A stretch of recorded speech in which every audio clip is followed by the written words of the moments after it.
Okay जनाब, हम लोग प्रोबेबिलिटी के क्लास नंबर 1 में हैं।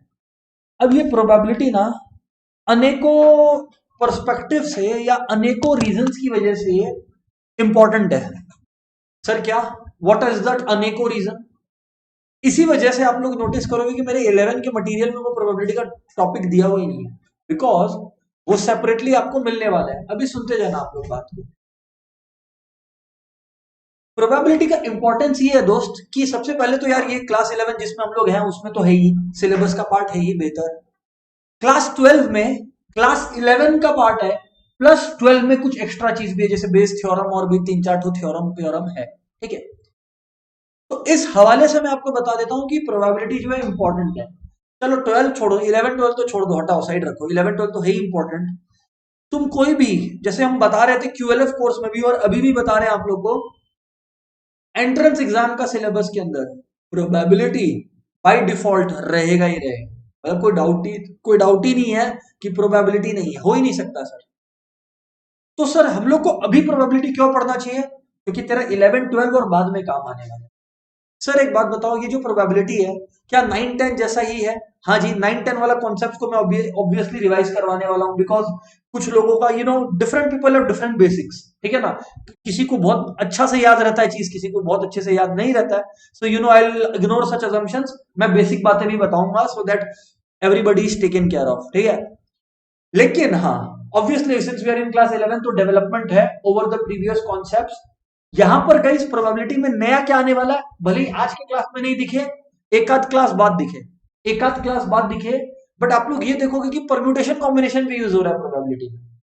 अगर आप लोग जानना चाह रहे हो कि यार बताओ मेरे को नया क्या है, मतलब what are we learning new in probability, तो ये ले बता दिया कि क्या है नया प्रोबेबिलिटी। ठीक है, बाकी चीजें तो as and when we grow in terms of the concepts आप लोगों को क्लियर होते चला जाएगा। ठीक है, क्योंकि कुछ लोग अभी वापस से थोड़ा लेट ज्वाइन किए हैं, मैं उनका मिस नहीं हो इसीलिए एक बार रिपीट कर देता हूँ कि अभी तक मैंने बताया कि वी आर स्टार्टिंग प्रोबेबिलिटी। हम लोग बेसिक्स भी कवर करने वाले हैं जो 9 10 का था, सो दैट अगर किसी को भी ये लगे कि यार हम ध्यान नहीं दिया था, हालांकि प्रोबेबिलिटी सभी को आता है, बट अगर किसी को भी लगे कि नहीं यार हम 9 10 में ध्यान नहीं दिया था, तो that that person is taken care of. ठीक है ना, चलो जी शुरू करते हैं प्रोबेबिलिटी। सबसे पहले तो यार प्रोबेबिलिटी का मतलब बहुत ही सिंपल कॉन्सेप्ट है। सबसे पहले तो प्रोबेबिलिटी का मतलब जनाब होता है game of chance. Meaning, probability का मीनिंग होता है जी गेम ऑफ चांस। प्रोबेबिलिटी का क्या मतलब होता है सर? Game of chance. एक बात मैं बार बार बोल रहा हूं, जब मैं एक्सप्लेन कर रहा हूँ ना, तो बीच में अचानक से कोई नया कॉन्सेप्ट आ जाएगा। कुछ चीजें तो 9 10 की है तो रिवीजन लग रहा होगा, हल्का फुल्का सा फीलिंग आ रहा है, ये तो मजाक है, ये तो मजाक है, अच्छा है, इंजॉय करो वो इजीनेस को। लेकिन अंडर एस्टिमेट मत करना, क्योंकि अचानक से एक कॉन्सेप्ट आएगा, बीच में बोल के निकल जाएंगे, जो समझ गए वो लोग कर लेंगे, जो नहीं समझ पाए वो लोग बैठे रहेंगे। तो प्लीज मेक श्योर गाइज। ठीक है जी, अब मैं आप लोगों को बता रहा था कि इसमें सबसे इंपॉर्टेंट टर्म जो होता है, टर्म वाइज बात करते हैं। सबसे पहले जनाब बात होता है रैंडम एक्सपेरिमेंट का। सर जी इसको रैंडम एक्सपेरिमेंट, कोई भी चीज को रैंडम एक्सपेरिमेंट कब बोलते हैं ये बताना। प्रोबेबिलिटी सिर्फ एक रैंडम एक्सपेरिमेंट के सिचुएशन में ही इवेल्युएट होता है। रैंडम एक्सपेरिमेंट क्या होता है सर? सबसे पहला कंडीशन, कोई भी चीज, सबसे पहले तो क्वेश्चन है सर कि प्रोबेबिलिटी के अंदर, सर एक बात बताना, सर एक बात बताना, आप प्रोबेबिलिटी स्टार्ट कर रहे हो, आप अभी हम लोग को बोले कि प्रोबेबिलिटी का मतलब होता है गेम ऑफ चांस, राइट? हाँ जी, प्रोबेबिलिटी का मतलब होता है गेम ऑफ चांस। ठीक है, सर हमें यह समझाओ कि रैंडम एक्सपेरिमेंट का क्या मतलब होता है। जनाब रैंडम एक्सपेरिमेंट, कोई भी चीज को प्रोबेबिलिटी की दुनिया में हम लोग तब बोलते हैं, रैंडम एक्सपेरिमेंट किसी भी चीज को हम लोग प्रोबेबिलिटी की दुनिया में तब बोलते हैं जब दो कंडीशन सेटिस्फाइड हो। Condition number one, condition number one कि उस पर्टिकुलर एक्सपेरिमेंट का more than one outcome possible हो, उस पर्टिकुलर एक्सपेरिमेंट का more than one outcome possible हो। फॉर एग्जाम्पल, अगर मैं एक कॉइन लिया, दोनों तरफ हेड्स है, वो शोले शोले मूवी अगर देखा हुआ है ना, तो एंड में वो जय और वीरू में से एक जन मर रहा होता है तो वो कॉइन टॉस करता है, मेरे को ही मरना है, तो वो दोनों तरफ ही हेड होता है, मैं ही मरेगा, ऐसे करके आता है उसमें। तो मोर देन वन आउटकम वहां पे पॉसिबल नहीं है, तो वो रैंडम एक्सपेरिमेंट का सीन नहीं है। दूसरा, अनप्रडिक्टेबिलिटी, कोई भी आउटकम आप सर्टेनिटी गैस कर सकते हो कि मेरे को लगता है हेड आएगा, मेरे को लगता है टेल आएगा, गुड, गैस कर, बट तुम एग्जैक्टली नहीं बता सकता कि यही आएगा। Unpredictability, unpredictable outcomes. तो कोई भी, मैं फिर से रिपीट कर देता हूं, मैं क्या बोला कि प्रोबेबिलिटी का कैलकुलेशन या कैलकुलेशन का बाद भी अराइज हो सकता है only when it's a random experiment, only when it's a random experiment. What is a random experiment? जब एक से ज्यादा आउटकम पॉसिबल हो और प्रेडिक्ट नहीं करना पॉसिबल हो कि क्या एग्जैक्टली होने वाला है। मतलब मेरा दूसरा एग्जांपल समझना, बायस्ड कॉइन में उठा लिया। बायस्ड कॉइन क्या होता है सर? मान लीजिए हेड है, टेल है, मैं हेड वाला साइड को ज्यादा भारी कर दिया। अब होता क्या है, फिजिक्स का लॉज जो लोग पढ़े हैं वो लॉ ये बोलता है कि वो हेड की तरफ ज्यादा गिरेगा, ज्यादा चांसेस है, बिकॉज भारी साइड को फेस करके गिरे उसका ज्यादा चांसेस है। तो मैं एक बायस ले आया, तो प्रेडिक्टेबिलिटी का चांसेस बढ़ गया, देर इज नो अनप्रेडिक्टेबिलिटी कम हो गया। क्यों? क्योंकि इट्स क्वाइट प्रेडिक्टेबल कि टेल्स ही आएगा। वो भी रैंडम एक्सपेरिमेंट नहीं। दो चीज होना चाहिए, पहला एक से ज्यादा आउटकम होना चाहिए, और जो भी आउटकम है एक से ज्यादा मतलब 2 3 4 5 इन्फिनाइट, बट कोई भी आप एग्जैक्टली प्रेडिक्ट नहीं कर सको कि यार यही होने वाला है या ये नहीं होने वाला, you can not do that. ठीक है, ये प्रोबेबिलिटी का सर यूजेस कहां होता है? आप लोग को हैरानी होगा प्रोबेबिलिटी का, मैं शुरुआत से बताता हूं। प्रोबेबिलिटी का जो प्रैक्टिकल यूज है इंश्योरेंस कंपनीज यूज करती है। जो लोग इंश्योरेंस का कॉन्सेप्ट जानते हैं, जिस कॉमर्स बिजनेस स्टडीज में पढ़े हो आप लोग, इंश्योरेंस कंपनीज क्या करती है, लोगों से प्रीमियम लेती है और एक इंडिविजुअल या 2 इंडिविजुअल 4 इंडिविजुअल जो अफेक्ट हो गए हैं उनको क्लेम अमाउंट देती है। बुद्धि लगाओ प्रोबेबिलिटी कितना इन्वॉल्व है। क्यों? क्योंकि वो लोग को ये ध्यान रखना पड़ता है कि 100 में से 2 लोग होता है, अगर 100 लोगों में से 2 लोगों का होता है तो उस अकॉर्डिंग वो लोग अपना प्रीमियम और अपना क्लेम अमाउंट फिक्स करेंगे। खुदा ना खास्ता प्रोबेबिलिटी गलत कैलकुलेट हो गया तो प्रीमियम अमाउंट तो वो लोग कम फिक्स कर देंगे, क्लेम ज्यादा लोग मांग लेंगे, they will run into losses. Probability का यूज ये सब तो चलो ठीक है बिजनेस वर्ल्ड में है, just to gain, just to make things more interesting. Probability is used in forensic detectives, used by forensic detectives है। ये क्या बोल रहे हैं सर? जी बिल्कुल, आगे में आप लोग पढ़ोगे, गेम थ्योरी आएगा 12 के बाद, उसमें बताया जाता है कि जैसे 2 लोग हैं, 2 लोगों को प्रिजन में बंद कर रखे हैं। एक का डेटा है कि ये 75% केसेस में सच बोलता है, 25% केसेस में झूठ बोलता है। दूसरे का डेटा है कि 60% केसेस में सच बोलता है, 40% केसेस में झूठ बोल रहा है। अब दोनों से एक ही क्वेश्चन पूछा गया, क्या चांसेस है कि दोनों सच बोल रहा है या दोनों झूठ बोल रहा है? इस बेसिस पर वो लोग क्या क्या ऑफर देगा कि तुम उसका नाम ले ले, हम तेरे को छोड़ देगा, हम तेरे को ऑफर देगा, तुम इसको छोड़ दे, क्या क्या चांसेस है कि कितना ऑफर किसको देने से काम बनेगा? That is where probability is used. हालांकि वो सब, अच्छा ऐसा क्वेश्चन जो भी मैं बोला, ये फॉरेंसिक डिटेक्टिव वाला, ये क्लास 12 का मटेरियल से बोला हूं बाय द वे। उसमें खाली सीधा क्वेश्चन होता है, इतना कहानी नहीं बताया जाता, but I have given you the example. तो कहने का मतलब है it's a very interesting world and a very wide world. ठीक है, चलो जी पॉइंट पर आते हैं। रैंडम एक्सपेरिमेंट हो गया। अब मैं आपको बता रहा हूं एक कॉन्सेप्ट का मीनिंग जिसको बोलते हैं सैंपल स्पेस। सर जी ये सैंपल स्पेस का मतलब क्या होता है? Set of all possible outcomes. क्या हुआ sir? Set of all possible outcomes. Sir नहीं समझ में आया, मतलब अगर एक डाई रोल किए तो what are the possible outcomes यार? 1 2 3 4 5 6, these are the sample space. What is the sample space? Set of all possible outcomes, set of all possible, set of all possible outcomes. फिर एक और concept है which is called event. Sir जी event क्या होता है? Situation associated with random experiment, situation associated with random experiment, bracket में one of the outcomes, bracket में लिख देता हूं, वन ऑफ दी लिखना गलत होगा, outcome of random experiment. Sir नहीं समझ में आया। हम लोग को बोल दिया कि तुम एक डाई रोल किया, ये बता प्रोबेबिलिटी क्या है। समझना, इवेंट का कॉन्सेप्ट आप लोग को देने का कोशिश कर रहे हैं। ये बता कि प्रोबेबिलिटी क्या है कि तेरा एक इवन नंबर आएगा जब तुम डाई रोल करेगा। मैं प्रोबेबिलिटी का आंसर नहीं जानना चाह रहा आप लोग से, मैं कॉन्सेप्ट ये बताना चाह रहा हूं कि इसको बोलते हैं इवेंट। इवेंट क्या है? That you get a even number. Event क्या है? That you get a even number. बता क्या चांसेस है कि नंबर 4 से ज्यादा है, तो इवेंट क्या हो गया? A number greater than 4 appears. Oh sir ये बात है क्या? हाँ जी जनाब ये बात है। तो दोस्तों 3 कॉन्सेप्ट्स मैंने अभी बताए हैं बहुत ही आसान कॉन्सेप्ट है, आई बिलीव इट्स क्लियर। एक बार रिपीट करता हूं, रिवाइज करवाता हूं। रैंडम एक्सपेरिमेंट का मतलब होता है एक ऐसा एक्सपेरिमेंट जिसका प्रोबेबिलिटी कैलकुलेट किया जा रहा है, और वो तभी हो सकता है जब उसका मोर देन वन आउटकम हो और हर आउटकम अनप्रेडिक्टेबल हो। दूसरा, सैंपल स्पेस, जो भी पॉसिबल अनप्रेडिक्टेबल आउटकम्स उसको सैंपल स्पेस बोलते हैं, और उनमें से जिस चीज का हमें प्रोबेबिलिटी निकालना है, that's called event, that's called event. Are you with me दोस्तों? कम ऑन यार गाइस, क्लियर है नहीं क्लियर है? फटाफट यार, कम ऑन यार, कम ऑन दोस्तों। स्वराज, आयुष, नुपुर, फटाफट। ओके जी, what about in the chat यार?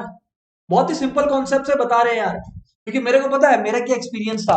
9-10 में तो हम कुछ पढ़ाई ही नहीं किए थे, ठीक है ना। अब 9-10 में कुछ पढ़ाई नहीं किए थे, तो 11 में हमारे जो सोमक सर थे वो पढ़ा रहे थे ये क्या नाम है, मेरा 10 में परसेंट अच्छा आया था, बस मैथ्स में कितना 74 कुछ आया था बोर्ड्स 10 में, बोर्ड्स में। तो क्या है, ध्यान थोड़ा नहीं देते थे, थोड़ा नहीं कुछ ही नहीं देते थे। तो 11 में जो है मेरा सर पढ़ाना चालू किया प्रोबेबिलिटी। अब प्रॉब्लम ये हुआ ना, अब क्या हुआ ना कि जब 11 में सर पढ़ाना चालू किए, बोले सर तो सीधा क्वेश्चन से स्टार्ट किए। सर को तो अज्यूम था कि 10 तक तो सब पढ़ता ही है, सर सीधा पढ़ाना स्टार्ट किया। हमको 11-12 में कुछ प्रोबेबिलिटी में नहीं समझ में आया, मतलब खुद बैठ के पढ़े अपार्ट फ्रॉम दैट। तो मेरे को पता है कि हम है, तो मेरे जैसे तो अनेक होंगे कि मेरे सामने आयुष बैठा है, इसका तो मेरे से खराब हाल है। तो मैं ये बोल रहा हूँ कि इस वजह से मैंने ये बेसिक कॉन्सेप्ट को आप लोगों को बताया। अभी जैसे वैष्णवी का एक क्वेश्चन आया कि यार ये अनप्रेडिक्टेबल का क्या मतलब है। वैष्णवी मैंने क्लास में बताया था, एक बार रिपीट कर देता हूं आपके लिए कि वैष्णवी अनप्रेडिक्टेबल का मतलब होता है डियर कि आज मान लो मैं डाई रोल किया, तो मैं पक्का नहीं बता सकता कि पक्का 1 ही आएगा, पक्का 2 ही आएगा। समझ रहे हो? मेरे को यह पता है कि 1 से 6 के बीच में कुछ आएगा, डाई रोल करूंगा तो 1 से 6 के बीच में कुछ आएगा, बट क्या आएगा Vaishnavi, that should be unpredictable. मतलब ऐसा नहीं है कि हम मेरे को पता था कि यही आएगा, that can not happen. Dear Vaishnavi, is it clear? Okay जी, चलो जी, सही है। अब दोस्तों कुछ टाइप्स ऑफ इवेंट्स है जो बता रहे हैं आप लोग को, इत्मीनान से समझिएगा। सबसे पहला है, सबसे पहला है टाइप्स ऑफ इवेंट्स के अंदर, सबसे पहले टाइप्स ऑफ इवेंट्स के अंदर ये सब क्या है ना, थ्योरी का भी क्वेश्चन आ सकता है। मैं आपको बता दूं, ये सब में से ना तो थ्योरी का क्वेश्चन एक आध नंबर का आ जाता है। तो मेरा एक फ्रेंड लिख दिया था मैरिज इवेंट, संगीत इवेंट, ऐसे करके टाइप्स ऑफ इवेंट्स में। वो सब हरकत मत कीजिएगा दोस्तों, ठीक है ना, ठीक है, वो सब मत कीजिएगा। टाइप्स ऑफ इवेंट्स, तो अगर हम लोग बात करें दोस्तों टाइप्स ऑफ इवेंट का, तो सबसे पहला इवेंट होता है जनाब इम्पॉसिबल इवेंट। इम्पॉसिबल इवेंट का मतलब है ये होगा ही नहीं। इम्पॉसिबल इवेंट का मतलब है कि होगा ही नहीं, will not occur, will not happen, पक्का है जी, है ना। तुम डाई रोल किए, what is the probability of getting a number greater then 6? When you roll a die, what's the probability of getting a number greater than 6? Come on यार, it's not possible कि जब आप एक die roll किए तो आपको एक number greater then 6 मिल जाए, यार ये पॉसिबल नहीं है। That my dear friend is impossible event. Impossible event का प्रोबेबिलिटी क्या होता होगा दोस्तों? क्या लगता है आपको, क्या होता होगा प्रोबेबिलिटी इसका? सर 0। अरे भाई, जो होगा ही नहीं उसका प्रोबेबिलिटी क्या है? 0। दैट्स इम्पॉसिबल इवेंट, जो होगा ही नहीं उसका probability, and that is 0 impossible events के केस में। नेक्स्ट होता है श्योर इवेंट। नेक्स्ट होता है जी श्योर इवेंट। श्योर इवेंट का जनाब प्रोबेबिलिटी क्या होता है? 1। श्योर इवेंट का प्रोबेबिलिटी क्या होता है? 1। मतलब होगा ही होगा, जो पक्का ही होगा, जो पक्का ही होगा। दैट्स कि आप एक डाई रोल किए, what's the probability of getting a number from 1 to 6? यार 100% 1 से 6 के बीच में आएगा यार, क्या बात करते, 1 से 6 के बीच में ही आएगा अगर डाई रोल किया। If a coin is toss, what's the probability of getting either a head और अ टेल? अरे 100% है भाई, हेड आएगा या टेल आएगा। ऐसा तो ही नहीं कि हेड और टेल कॉइन टॉस किए और आ गया 3, सेंस ही नहीं है ना इस बात का। आप तो यार कुछ और ही कर रहे हो। सर सही है, तो श्योर इवेंट हो गया। अब नेक्स्ट 2 कॉन्सेप्ट समझना, ये 9-10 में नहीं था, मतलब था भी, कोई पढ़ लिया होगा, महान पढ़ने वाला होगा तो, पर मैक्सिमम स्टूडेंट्स को नहीं पता होगा। That is called elementary event and compound event. That's called elementary event and compound event, ठीक है। तो सर एलिमेंट्री इवेंट का क्या मतलब है आपको समझाता हूं मैं, सुनो। एलिमेंट्री इवेंट का क्या मतलब है आपको समझाता हूं मैं। मान लीजिए आपको बोला गया, समझना, हाँ एग्जाम्पल से समझना। मान लीजिए आपको बोला गया कि आपने जो है, समझना, इवेंट का मतलब क्या होता है? जिसका प्रोबेबिलिटी निकालना है। इवेंट का मतलब क्या होता है? जिसका प्रोबेबिलिटी निकालना है। फिर से एक बार, इवेंट का मतलब क्या होता है? जिसका प्रोबेबिलिटी निकालना है। अब जिस इवेंट के अंदर केवल एक ही आउटकम हो उसको बोलते हैं एलिमेंट्री इवेंट नहीं समझा सर, थोड़ा सा और समझाओ इजीली। मैं बोला देखो, आपने एक डाई रोल किया, आपने क्या किया जी, एक डाई रोल किया। जनाब जब आपने डाई रोल किया, समझना जी, जब आपने डाई रोल किया, आपसे पूछा कि probability of a number greater then 5, तो भैया आउटकम मेरा एक ही नंबर है जो फिट बैठता है इस पर्टिकुलर इवेंट के अंदर, एक ही आउटकम फिट बैठता है इस पर्टिकुलर इवेंट के अंदर, एक ही आउटकम फिट बैठता है, वो कौन है, 6। तो ऐसा इवेंट को अपने बोलते हैं एलिमेंट्री इवेंट। एलिमेंट्री इवेंट मतलब जिस इवेंट के अंदर क्या हो, वन आउटकम। मैंने आप लोग को कह दिया अब कंपाउंड इवेंट क्या है जनाब, जो एलिमेंट्री नहीं है, इसका मतलब क्या है, मैं लिख देता हूं यहां पे, more than one outcome, more than one outcome. समझने का चेष्टा करें आप लोग। जैसे अगर एग्जांपल दें आप लोग को, जैसे कि die is rolled, what is the probability of an even number, तो भैया 2 भी हो सकता है, 4 भी हो सकता है और 6 भी हो सकता है, खत्म। It's a compound event, it's a compound event. ठीक है जी, ये हो गया, कंपाउंड इवेंट भी बता दिए। ठीक है,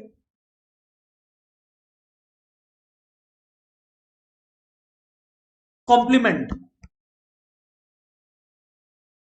कॉम्प्लीमेंट इवेंट। सर ये कॉम्प्लीमेंट इवेंट क्या होता है, इसको रिप्रेजेंट ऐसे करते हैं, अगर एक इवेंट है, अगर ए एक इवेंट है, तो ए का जो कॉम्प्लीमेंट होगा, ए का जो कॉम्प्लीमेंट होगा उसको अपने ऐसे रिफ्लेक्ट करते हैं, ऐसे। सर पर इसका मतलब क्या है, अगर एक इवेंट है कि probability of a number, probability of a number when a die is rolled, probability of a number which is greater than 3, which is greater than 3, तो कॉम्प्लीमेंट का मतलब है probability of a number not greater than 3, मतलब जो ए में नहीं है, जो ए में नहीं है, कॉम्प्लीमेंट इवेंट। सर ये तो बहुत बेसिक बात कर दिया आप। So what is a compliment event, जो मेन इवेंट में नहीं है, जिसका वो कॉम्प्लीमेंट है, जिसका वो कॉम्प्लीमेंट है, उसमें वो नहीं है, कहानी खत्म। सर लॉजिकल है बात। नेक्स्ट है similar to complement in sets. हाँ Khushi, complementary word is the thing that we use, तो खुशी आई अग्री, आप सही बोल रहे हो। ओके जी, सुनना जी,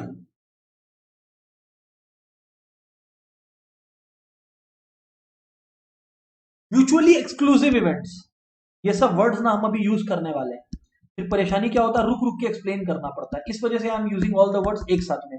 mutually exclusive events, mutually exclusive events क्या हो गया जनाब, एक हुआ तो दूसरा नहीं होगा, मतलब when I say find the probability of an even number when a die is rolled, तो अगर इवन आया तो मतलब पक्का ऑड नहीं आएगा, that's called mutually exclusive event. occurrence of one event prevents occurrence of another event, occurrence of one event preclude the occurrence of another event। सुनना, तो occurrence of one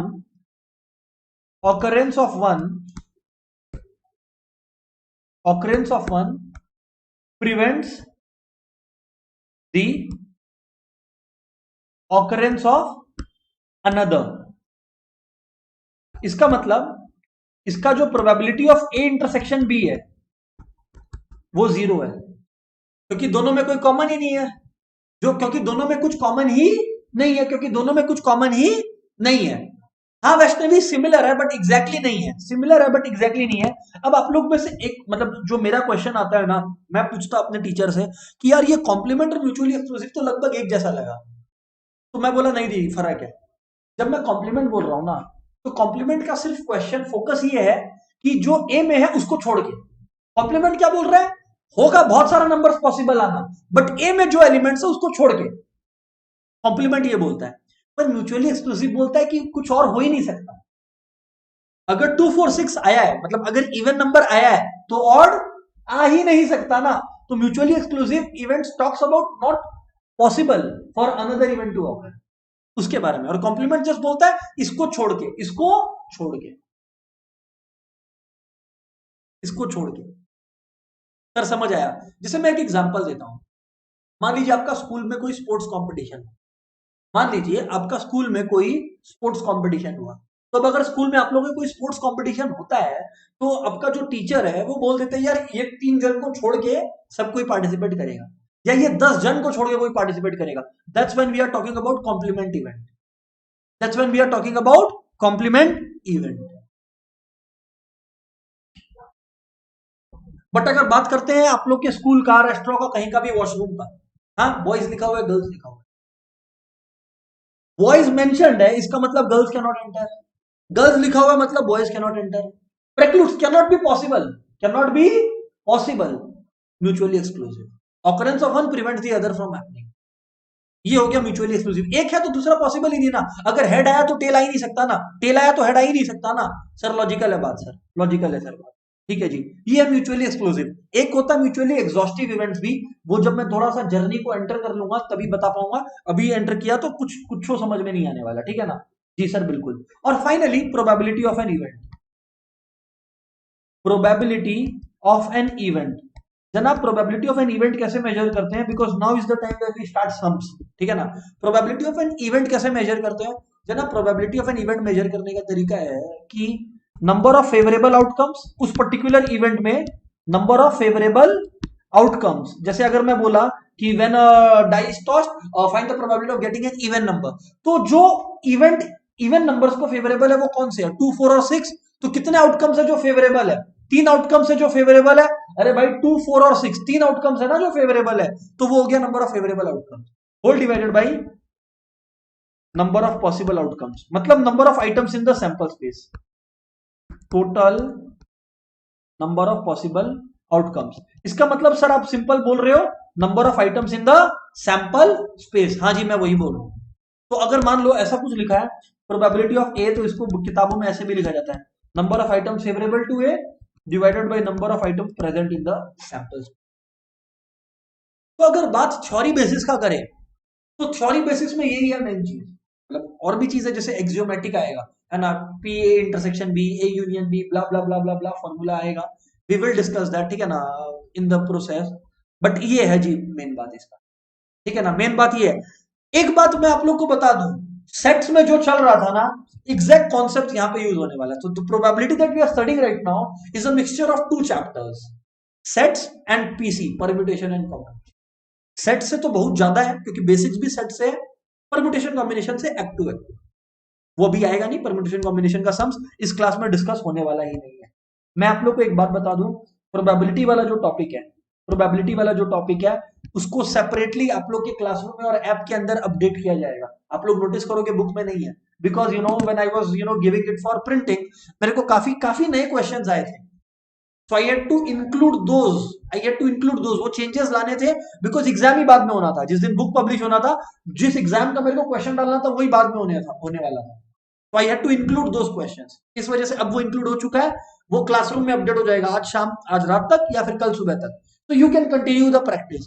उसी मटेरियल से अभी हम कुछ क्वेश्चन आप लोग को पढ़ाना शुरू कर रहे हैं। I write the question meanwhile, है ना, I write the question meanwhile, basic question से शुरू कर रहे हैं, we will elevate the level accordingly. चलो जी ध्यान देना है एवरीवन, हाँ सर बोलो ध्यान दे रहा है। देखो जी क्वेश्चन है, साथ साथ में उतार लेंगे तो बेटर है, नहीं उतारेंगे तो भी ठीक है, कोई दिक्कत नहीं है, बट उतार लो ना, है ना। हाँ सर क्वेश्चन है,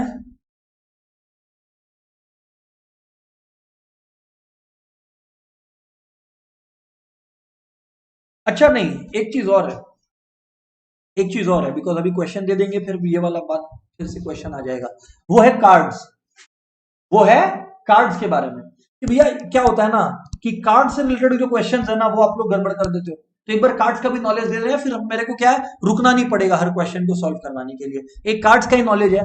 तो भैया देखो टोटल में कार्ड जो होते हैं वो 52 कार्ड होते हैं, क्या 52 कार्ड होते हैं। सर हम तो उनो खेलता है, किसी को लेना देना नहीं है तुम्हारा उनो से, क्योंकि उस कार्ड से क्वेश्चन नहीं आता कि उनो आया तो ड्रॉ 4, ऐसा कोई क्वेश्चन नहीं पूछता है भाई। तो कार्ड 52 है, जो ट्रेडिशनल कार्ड है we are talking about that only, है ना। 52 कार्ड होता है भाई, याद रखना कि जो 52 कार्ड होता है ना, इसमें 4 कलर मतलब बेसिकली 4 सूट्स होता है। और एक बात आप लोग को बता देते हैं,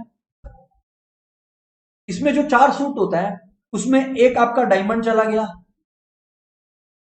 डायमंड के बाद हम आपका हार्ट लगा देते हैं, ठीक है ना, हार्ट लगा देते हैं, फिर आपका क्लब हो गया, और फिर आपका जो है वो स्पेड हो गया, क्लब और स्पेड हो गया, ठीक है ना।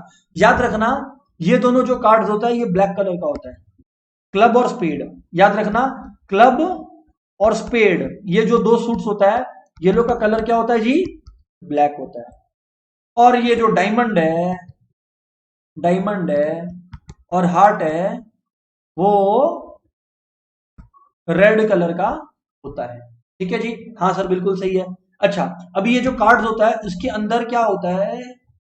किंग, क्वीन, जैक, इसको बोलते हैं फेस कार्ड्स, है ना। बोका माफिक, तुम जे को जोकर बुलाता है तो मत, वो बेवकूफी मत करना। वो जोकर वाला कार्ड साइड रख देते हैं, यहाँ पर जो जनरली कार्ड्स के वर्ल्ड में होता है वो जैक होता है, जोकर नहीं होता, ठीक है ना, ये समझ लेना।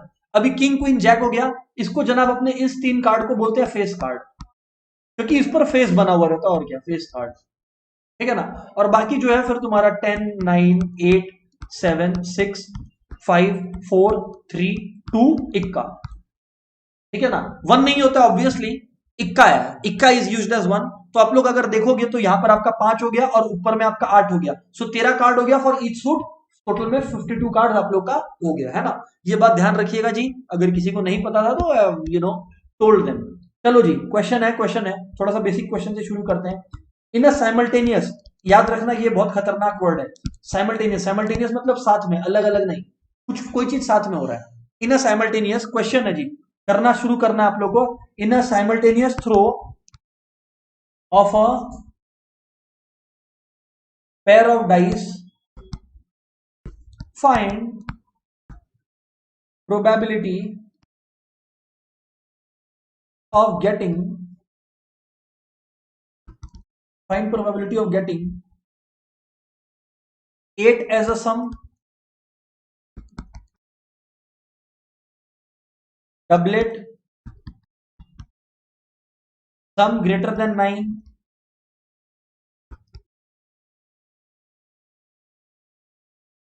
टोटल ऑफ 9 और 11,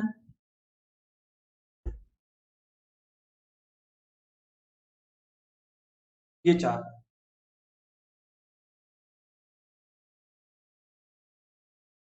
अब एक बात याद रखना, ये सॉरी टू स्टॉप, आप लोग करना कंटिन्यू कर सकते हो सम को, बट एक बात याद रखना, ये बात मैं यहां पर बॉक्स में बता देता हूं, जगह है यहाँ पे, सुनना जी, ये एक बात यहां पर बॉक्स में बता दे रहा हूं, सुनना जी। अगर कोई भी चीज साइमल्टेनियसली हो रहा है, कोई भी चीज अगर साइमल्टेनियसली हो रहा है ना, तो वो चीज साइमल्टेनियसली मतलब एक साथ हो रहा है, तो अगर वो एक चीज होता, वो अगर एक चीज होता, ध्यान से सुनना, अगर कोई एक चीज साइमल्टेनियसली हो रहा है, तो वो अगर इकलौता होता तो वो कितना पॉसिबिलिटीज होता उसका। जैसे मान लो एक डाई को मैं रोल करूं, सिर्फ एक डाई को मैं रोल करता हूं, तो कितनी पॉसिबिलिटीज है जी? 6। तो जब आपको number of items in the sample space पूछा जाए, आपको तो यही निकालना है, number of items in the sample space, क्योंकि प्रोबेबिलिटी को निकालने के लिए डिनोमिनेटर तो वही होता है, number of items in the sample space. तो दोस्तों क्या होता है, एक डाई में 6 आउटकम्स होता है, बट हम लोग कितना डाई इस्तेमाल कर रहे हैं? 2। तो हमेशा पावर में चढ़ा देना number of sample space, 6 square. इसका मतलब क्या हो गया?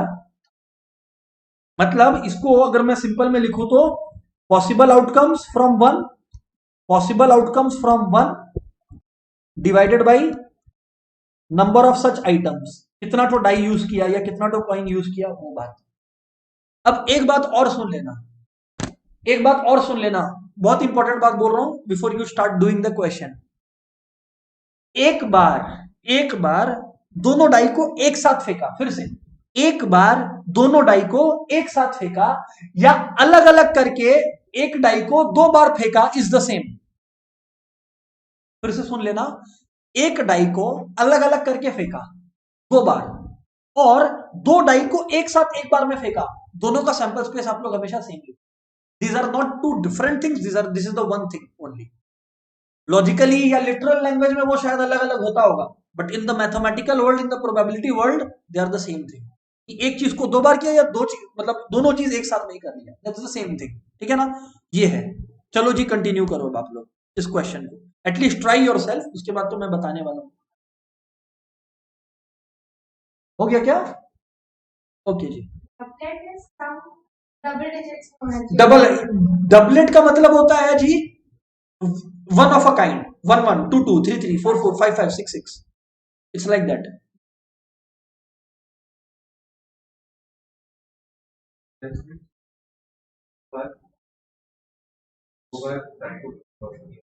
दो बार डाई को simultaneous throw of a pair of die, हाँ मतलब दोनों को एक बार में ही फेंक दिया। पर ये सब सोचो ही मत ना भाई, ये तो हम बता ही दिया ना कि दोनों सेम बात है, तो फिर इस क्वेश्चन को ही पूछना गलत है तुम्हारे साइड से।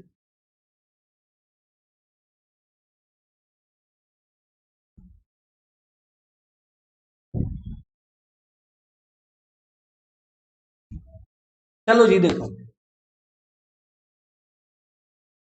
अगर क्वेश्चन है 8 एज अ सम का, एटलीस्ट अभी तक ये तो हो गया होगा, तो भाई 8 एज अ सम अगर तेरा हो गया है, सबसे पहले तो लिखने का तरीका समझ। पहले इवेंट को डेडिकेट कर कि ए है, A is basically I am dedicating as a sum, 8 as a sum, ठीक है। अब आपको लिखना है ए के अंदर क्या क्या पॉसिबिलिटीज है जी, ए के अंदर क्या क्या पॉसिबिलिटीज है जी। अब 8 एज अ सम कब आ सकता है जनाब, 5,3 है तब, 5,3 है तब, करेक्ट है, हाँ जी सर। और कब आ सकता है 8, 2,6 आए तब, ठीक है,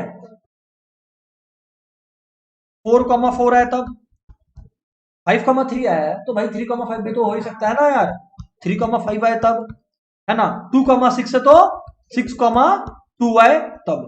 देख 2,6 आना और 6,2 आना दो अलग अलग बात है। 2,6 आना मतलब पहला थ्रो, पहला जो डाई है उसमें 2 आया, दूसरा में 6 आया, और 6,2 मतलब पहली वाली डाई में 6 आया, दूसरी वाली में 2 आया, तो these are two different things that you are talking about, है ना। तो ये हो गया। और सैंपल स्पेस में जो नंबर ऑफ एलिमेंट्स है वो 36 है, क्योंकि 36 पॉसिबल नंबर ऑफ आउटकम्स है, और the one favourable to this is 5, so probability of A is 5/36, पता है ना। This is how you go about it. Sir 5/36 को ऐसे ही लिखना है ना, हाँ, ये प्रेजेंटेशन का स्किल याद रखना है।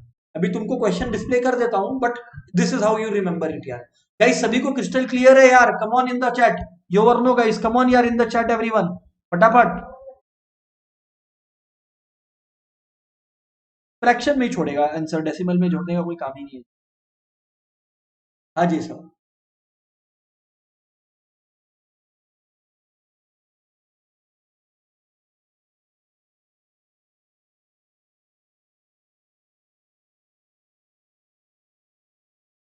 होल्ड ऑन यार,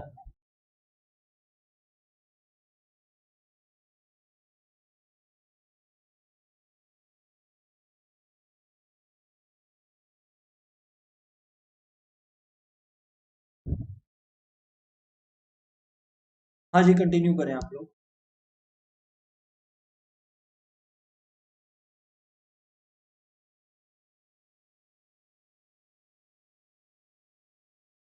चलो जी, 8 ऐसा सम है, फिर डबलेट है। डबलेट का आंसर वैसे मैं वेरीफाई करवा ले रहा हूँ, आप लोग बता देना, यही आया होगा 6/36, यानी कि 1/6, क्योंकि डबलेट क्या क्या है, 1 1 है, 2 2 है, 3 3 4 4 5 5 6 6, तो डबलेट हो गया जी 1/6, है ना। सम ग्रेटर देन 9, अभी ये करो, ये डबलेट वाला कंफर्मेशन नहीं चाहिए, सम ग्रेटर देन 9 करो यार, आप लोग सम ग्रेटर देन 9 करो यार, that is a good one. 1 1 को 2 बार, एक सेकंड रुक जा, फिर से बोल। एक का इसमें 1 आया, इसमें 1 आया, 1,1 हुआ, फिर एक और ब्रैकेट पे 1,1 वापस से क्यों लिखेगा, because both of them mean the same thing ना, both of them mean the same thing ना। 1,1 आया, देख 2,3 और 3,2 दो अलग चीज इसलिए है बिकॉज मैं बोल रहा हूँ कि पहले वाले में 2 आया, दूसरे वाले में 3 आया, और 3,2 में मैं बोल रहा हूँ कि पहले वाले में 3 आया, दूसरे वाले में 2 आया। बट अगर 1,1 है तो भाई तो दोनों में ही 1 आया, इसको मैं 2 अलग अलग तरीके से क्यों बोलूंगा। सम ग्रेटर देन 9 का आयुष बता रहे हैं 1/9, रोंकिता बाकी सारे दोस्त भी बता रहे हैं 1/9, तो देख लो जी, एक होता है सम ग्रेटर देन 9 मतलब 10 11 या 12 का बात कर रहा है, 10 11 या 12 का बात कर रहा है। तो देखते हैं जी नंबर 3, अच्छा 2 तो हो गया, 2 ये पार्ट 1 हो गया जी, पार्ट 2 क्या हो गया जी, 1/6 हो गया, मैं लिख देता हूं सीधा आंसर। पार्ट 3 में क्या करना है जी, सम ग्रेटर देन 9 है, सम ग्रेटर देन 9 है, तो इसका मतलब ध्यान से सुनिएगा, अगर सम ग्रेटर देन 9 बोला है तो इसका मतलब बी, मैं लिख देता हूं बी है सम एज 10, सी को मैं बोल रहा हूं सम एज 11, और डी को मैं बोल रहा हूं सम एज 12, है ना। तो सम क्या था, ग्रेटर देन 9 था ना जी, सम ग्रेटर देन 9 था ना जी, हाँ जी सर। तो 10, 11 और 12 है। अब इसकी पॉसिबिलिटीज को कंसिडर कर लो। 10 कैसे आ सकता है यार? या तो 6,4 करके आएगा, या तो सर 4,6 करके आएगा, या साहब 5,5 करके आएगा। नेक्स्ट बात, इसमें ये 5,6 करके आएगा, 6,5 करके आएगा। और कोई पॉसिबिलिटी है क्या यार? नहीं जी, 5,6 है, 6,5 है। और कोई पॉसिबिलिटी है? नहीं है जी। सम ग्रेटर देन 9 था ना? हाँ जी, देख लो यार, सम ग्रेटर देन 9 है। ठीक है, सम ग्रेटर देन 9 है दोनों का। तो नेक्स्ट है जी 6,6, क्योंकि 12 बस वैसे ही आ सकता है, और तो कोई तरीका मेरे को नहीं मालूम। तो यानी कि number of items B plus C plus D मिलाकर अपना कितना आ गया? 3 प्लस 2 5, 5 प्लस 1 6। तो प्रोबेबिलिटी ऑफ सम ग्रेटर, देखो ऐसे भी लिख सकते हैं, probability of sum greater than 9 equal to 6/36 is equal to 6/36, यानी कि 1/6। आप लोग इसका 1/9 क्यों बोल रहे थे? हाँ, 4 का बोल रहे थे तो अलग बात है, बट 3 का अगर बोल रहे थे तो 1/9 कैसे बोले? Like what is the logic? Question में गलत पड़ा क्या? नहीं, 4 6 को भूल गए मोहित, वाह।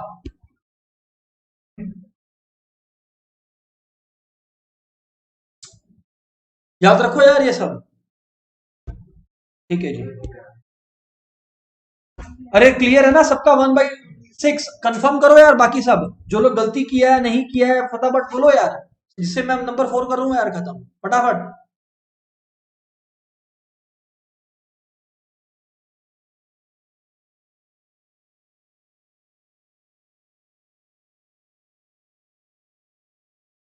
ठीक है जी, ठीक है जी, ठीक है जी। चलो सर आगे बात करो यार। मैं बोला चलो थोड़ा सा बात को और आगे बढ़ाते हैं यार। क्वेश्चन क्या है जी? टोटल ऑफ 9 और 11, याद याद रखना। ये बात मैं आप लोगों को बता देता हूं, प्लीज याद रखना।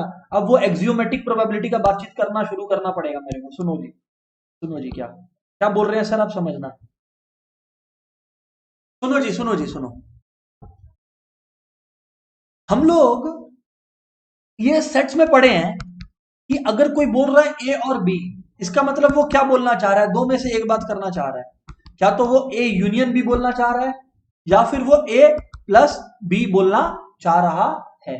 अब मैं आप लोग को एक नॉलेज दे रहा हूं। ये नॉलेज मैं बोला था ना, एक्सियोमेटिक प्रोबेबिलिटी का एक नॉलेज आएगा, वो अभी दे देता हूं। सुनो जी, क्या normally speaking, normally speaking in general एक रूल होता है, सुनना जी, एक रूल होता है कि probability of A union B, A और बी, यूनियन को और पढ़ना है, यूनियन को और पढ़ना है, इंटरसेक्शन को एंड पढ़ना है, इंटरसेक्शन को एंड पढ़ना है। ये बात सेट्स में भी बताए थे, और अभी यहां पे प्रोबेबिलिटी में भी रिपीट कर रहे हैं आप लोग के लिए।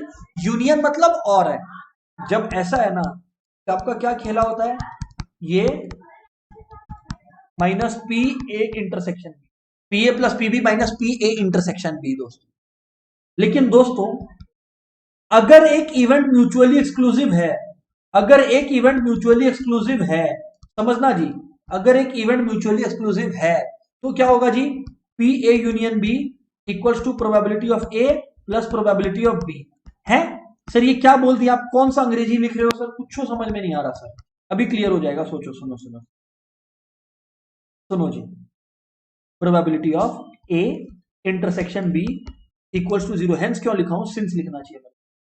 सुनो जी, देखो, सबसे पहला वाला स्टेटमेंट है इन जनरल। पहला वाला स्टेटमेंट इन जनरल बोलता है कि भाई ए यूनियन बी का मतलब है ए आई या बी आई, तो अपने ए और बी दोनों को जोड़ते हैं।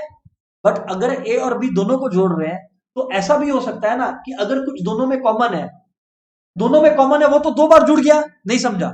जो ए में भी और बी में भी है, वो ए का पार्ट भी बन गया और वो बी का पार्ट भी बन गया। हमको जब ए और बी चाहिए तो मेरे को डबल काउंटिंग तो नहीं करना, इस वजह से मैं ए इंटरसेक्शन बी को एक बार हटा देता हूं, ठीक है? लेकिन ये कब? लेकिन ये कब? जब इंटरसेक्शन पॉसिबल है, मतलब जब ए, जो इवेंट ए में हो रहा है वो इवेंट बी में भी होना पॉसिबल है। पर जनाब अगर म्यूचुअली एक्सक्लूसिव इवेंट है, हम लोग क्या डेफिनेशन पढ़े थे म्यूचुअली एक्सक्लूसिव का? कि अगर ए होगा तो बी होना पॉसिबल ही नहीं है, एंड वाइस वर्सा, बी होगा तो ए होना पॉसिबल ही नहीं है। तो अब दोस्तों बुद्धि लगाओ ना यार, मैं ये बोल रहा हूं कि म्यूचुअली एक्सक्लूसिव में क्या होता है? इंटरसेक्शन तो 0 होता है ना, नहीं समझे? ए हो रहा है तो बी हो ही नहीं सकता, तो इंटरसेक्शन क्या होगा? 0। क्योंकि दोनों में कुछ कॉमन एलिमेंट तो होगा ही नहीं। वैसे ही अगर बी हो रहा है तो ए नहीं होगा, इंटरसेक्शन जब जीरो है तो P A union B equals to P A plus P B. Sir mutually exclusive का एग्जांपल दो। अभी जो क्वेश्चन कर रहे हैं, जो पार्ट कर रहे हैं वही है, आइदर 9 और 11। 9 इवेंट ए को ले लो, 9 इवेंट ए को ले लो, इवेंट ए को आप क्या ले लो, 9 ले लो, 11 आप इवेंट बी को ले लो। एक बात सोचो ना यार, अगर दो नंबर्स का सम डाई पर 9 आया तो नंबर 11 भी आ सकता है क्या सम? कोई ऐसा दो जादुई नंबर जानता है क्या कि दोनों को ऐड करके 9 भी आता और दोनों को ऐड करके 11 भी आएगा? नहीं पॉसिबल है। That's mutually exclusive. तो म्यूचुअली एक्सक्लूसिव हो गया तो जब तेरे को बोला पी ए यूनियन बी निकालने तो तुम लिखेगा P A plus P B, क्योंकि इंटरसेक्शन में तो कुछ पॉसिबल है ही नहीं। और अगर किसी को लगता है सर हम जो है बहुत दिमाग से सेंसिटिव है, हम इतना कुछ याद नहीं रख सकता, तो भाई तुम फिर सिर्फ यही याद रख, इसमें भी कोई टेंशन नहीं है। क्योंकि जब तुम इंटरसेक्शन लगाने जाएगा तो भी तुम जीरो ही लगा के आएगा, तो तेरा फॉर्मूला तो तुम यही करेगा ना, तेरा फॉर्मूला तो तुम यही लिख के आएगा। तो that way you are secured. अब जो बोले हैं वो समझ आया कि सब ऊपर से उड़ गया? फटाफट बोलो एवरीवन, फटाफट बोलो एवरीवन, फिर तो सम करें यार। कम ऑन एवरीवन, क्लियर है ना? जो बोले हैं कि उड़ गया, सर समझ तो आया? हाँ जी साहब, बात तो सर आपका समझ में आया सर। अच्छा, तो अब तो हम लोग इसको प्रेजेंट कैसे करेंगे जी? हम लोग लिखेंगे कि भाई ए का मतलब सम इज 9, बी का मतलब सम इज 11। एग्जामिनर वेट कर रहा है, तुम ये सब नहीं लिखे। एग्जामिनर वेट कर रहा है, पक्का वेट कर रहा है। वो ये क्वेश्चन इसीलिए दिया है, तेरे को लिखना पड़ेगा। वो इस स्टेटमेंट के लिए वेट कर रहा है, वो स्टेटमेंट के लिए वेट कर रहा है कि A and B are mutually exclusive events. ये याद रखना, अगर एग्जाम में तुम उसको ये स्टेटमेंट नहीं दिया वो परेशान हो जाएगा, मार्क्स नहीं देगा। A and B are mutually exclusive events. अच्छा, तो अब प्रोबेबिलिटी ऑफ ए निकाल। सम 9 आएगा मतलब 5445, 5445, और तो कुछ है ही नहीं। सम 9 आने का प्रोबेबिलिटी तो कुछ और है ही नहीं, क्या तो 54 होगा? 3663, तो ये 4 हो गया, तो यानी कि 4/36 है ना, यानी कि 4/36, यानी कि कितना आ गया तेरा? 1/9 आ गया। कितना आ गया जी? 1/9 आ गया। नहीं समझा? अगर सम 9 बोला है तो 4554। अब मैं ऐसे लिख लेता हूं ए को यार, 4 5 5 4 3 6 6 3। एग्जाम में करते करते काफी बार मजा आने लगता है, अपने 7 2 2 7 8 1 1 8 ये सब लिखाते हैं। और मैं बार बार बोल रहा हूं कि आप लोग को भी हंसी आ रहा है, बट ये कॉमन ऑकरेंस है स्टूडेंट्स का पेपर में। तो ये क्या होता है, पेपर में बाकी कुछ तो आता नहीं है। अब जो एक आता है उसको बहुत अच्छे से करने के चक्कर में 7 2 2 7 ये सब भी लिखाते हैं। तो ये मत कीजिएगा यार, ये सब मत कीजिएगा यार। बी के अंदर जो है 5 6 6 5, और तो कुछ नहीं है। और तरीका से तो 11 नहीं आ सकता है, नहीं जी। 8 3 3 8 नहीं होगा। तो ठीक है जी, ये हो गया। तो यानी कि यहाँ पर 2 है और वहां पर जो है 4 ही है ना। तो प्रोबेबिलिटी ऑफ बी जो हो गया वो आपका कितना हो गया जी? कितना है इसमें? दो ही था ना? हाँ जी। तो यानी कि 2/36 आया, यानी कि जनाब कितना आया? 1/18 आया। फिर आप एग्जामिनर को लिख कर दिखाओ। प्रेजेंटेशन ठीक से नहीं होगा ना, वो नंबर काटेगा, पक्का नंबर काटेगा। इसका 100% प्रोबेबिलिटी है भाई। तो for a mutually exclusive event तुमको लिख के दिखाना, एग्जामिनर वेट कर रहा है। P A union B equals to P A plus P B. अब तेरे को नंबर मिलेगा। दैट इंप्लाइज पी ए और बी इक्वल्स टू 1/9 प्लस 1/18। अगर ये सब नहीं लिखा एग्जामिनर नंबर काट देगा। Obviously if it's an MCQ question तो यू ऑलरेडी नो कि तुमको फिर स्टेप से कोई लेना देना नहीं है, एक स्टेप में कर दो। इसीलिए मैं इतना जो लंबा कर रहा हूं, आप लोग को लगेगा यार ये इतना ज्यादा क्यों लिखते हैं, इसलिए बिकॉज एग्जाम में प्रेजेंटेशन मैटर्स। आप लोग सब कोई केपेबल हो इस प्रेजेंटेशन की, just that you don't write it and you tend to lose out on your marks यार। ठीक है सर?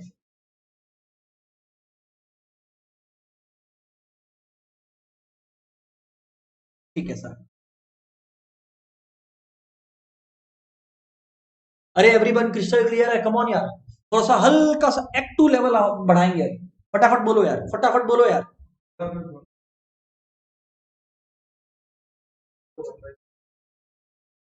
हाँ, कोई दिक्कत नहीं है ना। आता तो भाई तेरा 1/6 ही, उसमें कोई डाउट ही नहीं, और किया तुम वही है, किया तो तुम वही है भाई, उसमें कोई डाउट नहीं है। प्रेजेंटेशन तो यही मांगता है ना। समझ में आया? ये बात है। चलो जी, अभी तो प्रेजेंटेशन में तुम कुछ देखे ही नहीं हो, तुम 12 में आओ, प्रोबेबिलिटी में बहुत नाटक करना पड़ता है, प्रेजेंटेशन में सम हो जाता है एक ही लाइन में, but presentation is what takes up your time. तो याद रखना, परम्यूटेशन कॉम्बिनेशन और प्रोबेबिलिटी यार दो चैप्टर्स जहां पर आपको सोचने में समय लगाना है, लिखना तो यार वही सेम ओल्ड स्कूल चीज है। चलो जी, नेक्स्ट क्वेश्चन है, what is the probability, what is the probability, what is the probability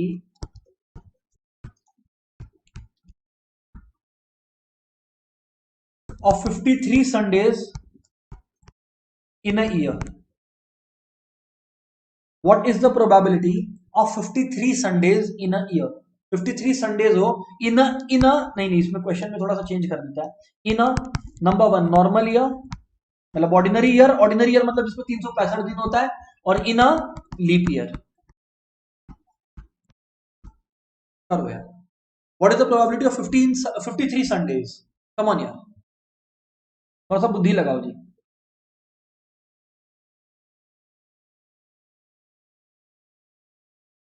come on,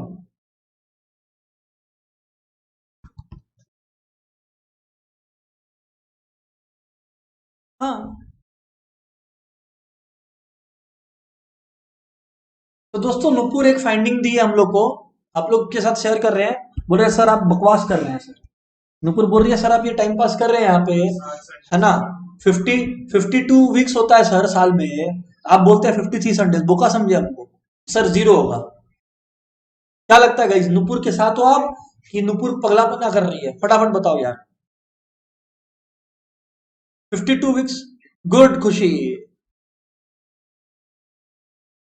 अरे भाई 52 वीक्स तो 364 दिन हुआ, वो एक दिन क्या करेगा, एक दिन रहने देगा, नहीं मानेगा साल में, मानेगा ना। तो वो एक दिन तो 7 में से कुछ भी हो सकता है, तो द आंसर इज 1/7, क्योंकि 7 Monday Tuesday Monday Thursday Friday Saturday Sunday 7 possibility है, जिसमें से फेवरेबल सिर्फ एक है, that's Sunday, so 1/7। Oh correct है, समझ में आया सर। तो इसका मतलब नॉर्मल वीक हो गया, समझना, नॉर्मल वीक हो गया यार, normal year actually, normal year हो गया, नॉर्मल ईयर हो गया 52 weeks plus 1 day, plus 1 day. यार तेरे को इस 52 वीक से कोई मतलब नहीं है, 52 वीक्स है, ये तो तय है कि तेरा 52 संडेज होने वाला है, बट ये जो 1 एक्स्ट्रा डे है ना, 1 extra day could be any day of the 7 days, so probability of Sunday in a normal, probability of 53 Sunday in a normal year is 1/7, 1/7। समझ आ गया ना जी सर? बिल्कुल। तो लीप ईयर का कितना होगा भाई? लीप ईयर में 366 डेज होता है, तो लीप ईयर में 2 चांस है तेरे पास। कितना चांस है लीप ईयर में तेरे पास? 2 चांस है। कैसे 2 चांस है भाई? लीप ईयर में 2 चांस इसलिए है ना, बिकॉज अगर एक दिन नहीं है संडे तो नेक्स्ट दिन को मौका मिल गया संडे होने का, सो 2/7 है ना। Similarly for a probability of 53 Sundays in a leap year, वो कितना हो गया जी? वो कितना हो गया जी? 2/7। नहीं समझे? क्योंकि 366 डेज में 364 में तो 52 संडेज खत्म, बाकी दोनों जो है that is the determining factor दोस्त। अरे हाँ ना बोलते हो बताता, कम on in the chat everyone.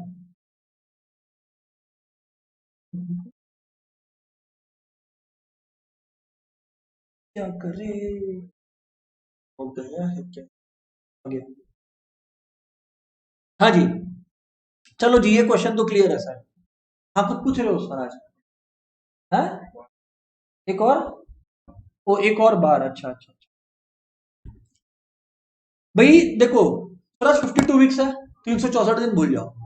अगर नॉर्मल ईयर है तो एक दिन और बाकी रहा, वो 7 में से कुछ भी हो सकता है, तो 1/7, 1/7। अगर लीप ईयर है तो 2 में से कोई भी एक दिन संडे हो सकता है। आउट ऑफ 7 डेज दो दो चांस मिला ना, 2 मौका मिला संडे को आने का, तो 2/7। क्योंकि भाई देख, तेरे को तो वो 52 संडेज का कैलकुलेशन कोई बोला ही नहीं है, तो पक्का आ रहा है, बाकी वो उसमें आ रहा है कि नहीं आ रहा है, इस वजह से ये आंसर क्लियर है। हाँ जी सर क्लियर है। अब दोस्तों थोड़ा सा क्वेश्चन को और डीप लेकर चलते हैं, है ना, थोड़ा सा और क्वेश्चन को डीप लेकर चलते हैं। बोलो जी क्या है, बोलो जी क्या है। क्वेश्चन है बहुत ही बेहतर क्वेश्चन है, one of the best question जो शायद आज के क्लास में होगा। बोलो सर क्या है? A bag contains 8 red and 5 white balls. ये टीचर्स लोग का फेवरेट क्वेश्चन है, आप लोग के क्लास 11 के लेवल के। 3 balls are drawn at random. 3 balls are drawn at random. 3 balls are drawn at random. Find probability that number 1 all 3 white, मतलब तीनों बॉल व्हाइट निकला, all 3 रेड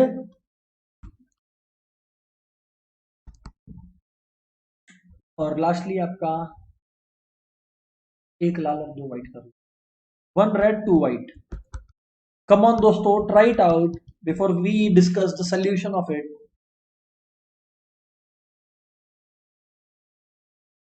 चलो जी,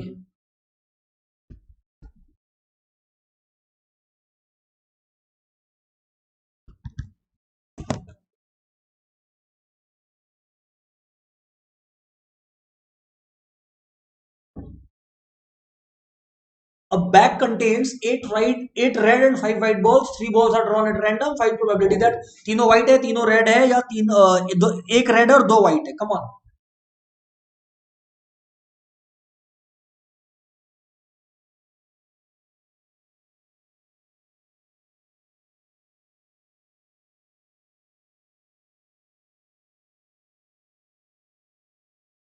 चलो जी फटाफट।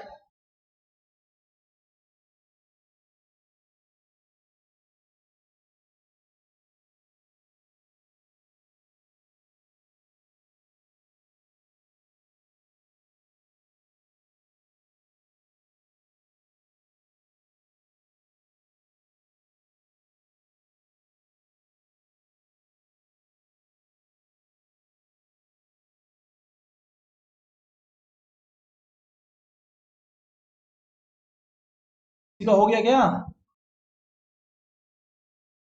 जी भाई? ओके तो गाइस, हाँ ठीक है, एक आंसर है 3/13, कशिश का है,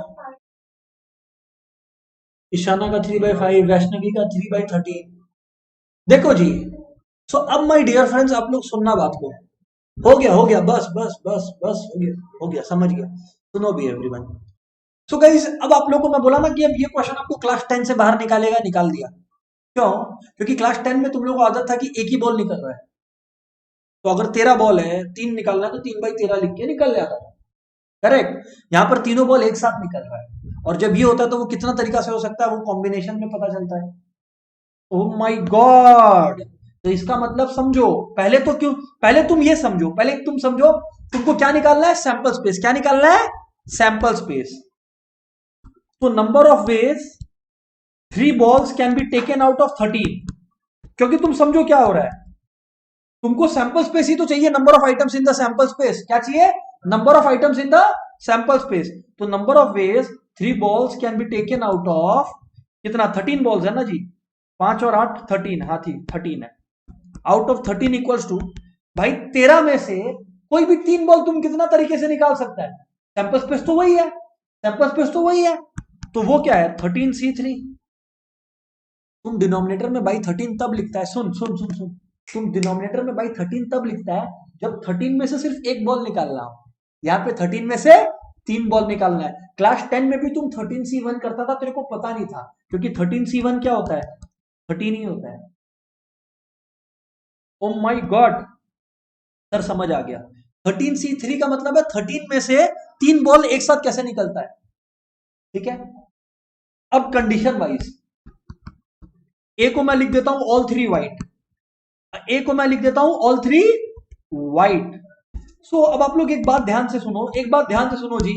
नंबर ऑफ वेज तीनों के तीनों बॉल व्हाइट हो, नंबर ऑफ वेज तीनों के तीनों बॉल व्हाइट हो, वो कैसे पॉसिबल है? व्हाइट बॉल कितने आपके पास जनाब? 5 है, तो आपको 5 में से 3 उठाना पड़ेगा।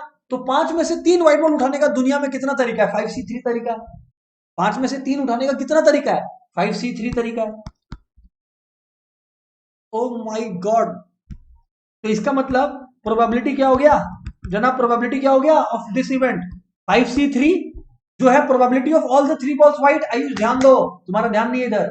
ऑल 3 बॉल्स व्हाइट, क्या है ऑल 3 बॉल्स व्हाइट। अरे तेरे पास कितना व्हाइट बॉल है, 5 व्हाइट बॉल है, तुम 5 में से 3 निकाल रहा है भाई। टोटल में तेरे पास 13 बॉल है, 8 रेड भी तो है, 13 में से 3 बॉल निकाल। सर मैंने कहा क्या क्या सर, हमें सॉल्व भी करना होगा। डेफिनेटली यस भाई, क्या बात करते हैं, सॉल्व तो करना पड़ेगा ना।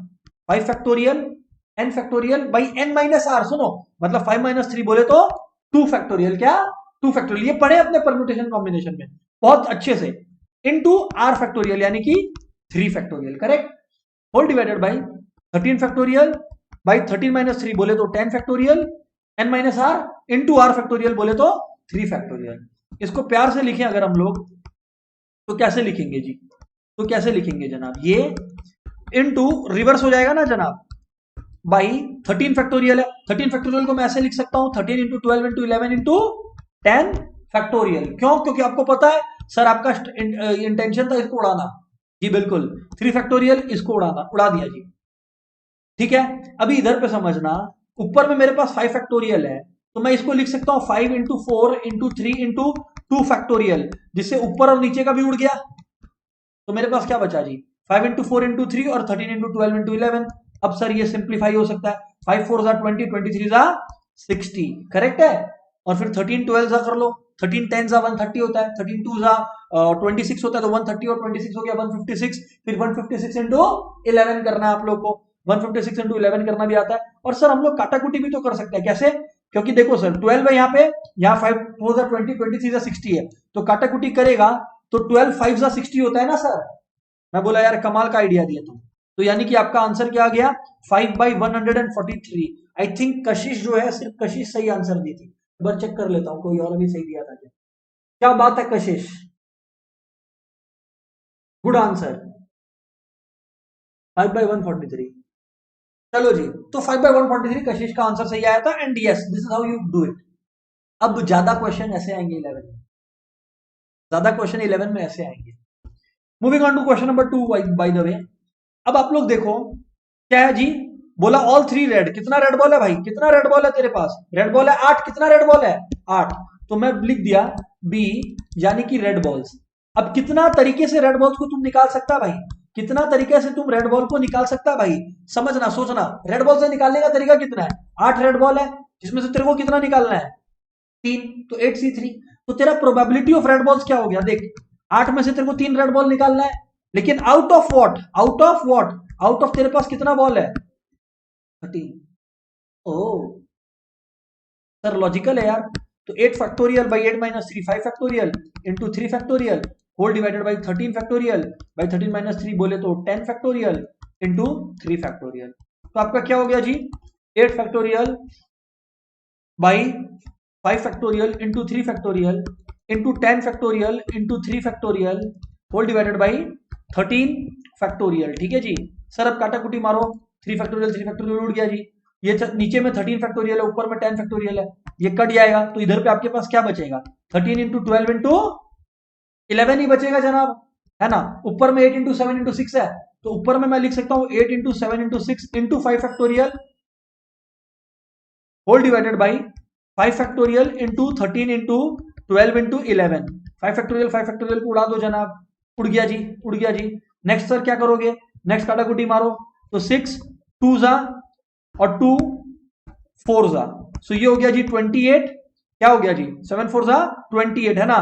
फिर 13 11 143 इंटू 2, 143 इंटू 2 कितना होता है यार 286 होता है ना, कितना होता है जी 286 होता है, 286 होता है ना, सही मल्टीप्लाई किया होना यार। हाँ तू सही काटे थे क्या, ठीक है काट देते, रुको relax. 28/143, okay okay 28/143 no doubt. चलो जी सही है सही है सही है सही है। हाँ खुशी झगड़ा मत करो मेरे से, सही है 28/143 हम लिख तो दिया। चलो जी सर बात तो सही है जी, क्लियर है। अच्छा अब आपको क्या बोला गया, क्या बोला गया भैया, तीसरा वाला में क्या बोला था मैं भूल गया, 2 रेड 1 व्हाइट था क्या, 1 रेड 2 व्हाइट, ओके। तो भाई नंबर ऑफ वेज जिसमें 1 रेड और 2 व्हाइट हो, वो कितना तरीका से पॉसिबल है भाई? एक रेड है, अच्छा एक साथ हो रहा है, क्या हो रहा है? एक साथ हो रहा है, एक रेड है कितना में से? 8 में से, और इसी के साथ साथ में व्हाइट कितना है? 5 में से 2। सर इंटू क्यों लगाए? अपने पढ़े थे परम्यूटेशन कॉम्बिनेशन में, दोनों चीज साथ में हो रहा है, ऐसा तो नहीं है कि ये होगा या ये होगा। सर जी साथ में हो रहा है, करेक्ट है, we do agree with you sir. तो ये हो गया जी 5C2। बेहतर सर, बेहतर। तो probability of 1 red and 2 white is equals to आपका same 8C1 into 5C2 whole divided by 13C3, क्योंकि निकालना तो तेरे को 13 में से 3 बोली है सर, लॉजिकल है सर बात को। और फिर इसको सॉल्व करते रहना बैठ के यार। 8/7 फैक्टोरियल हो गया into 5 factorial, 8 factorial by 7 factorial हो गया यहाँ पे, है ना, by 5 factorial by 3 factorial into 2 factorial हो गया, whole divided by 13 factorial, 13 factorial by 10 factorial into 3 factorial. अब बैठ के अपना सॉल्व करते रहो यार, तो तुम लोगों को आता है, ठीक है ना? Just do it guys. Am I crystal clear everyone?